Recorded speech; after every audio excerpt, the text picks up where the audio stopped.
একটা গল্প শুনেছিলাম। একদিন এক পাখি অন্য পাখিকে তার ভালোবাসার কথা জানায়।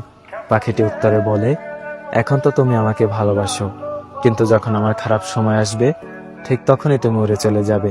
উত্তরে পাখিটি খুবই ব্যথিত হয়ে পড়ে এবং আবেগী হয়ে তার দুটি ডানা কেটে ফেলে।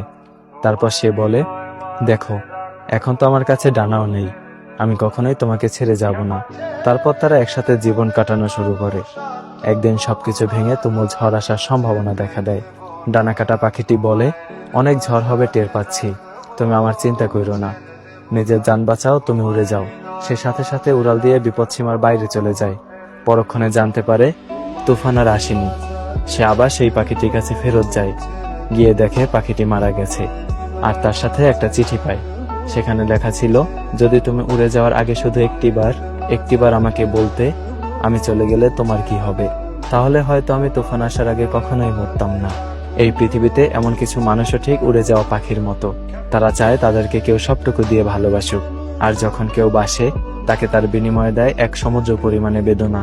এই মানুষগুলো ওয়াদা হিসাবে শুনতে চায়, কখনো ছেড়ে যাবে না তো, কখনো বদলে যাবে না তো, অথচ একটা সময় পর এরাই ছেড়ে চলে যায়।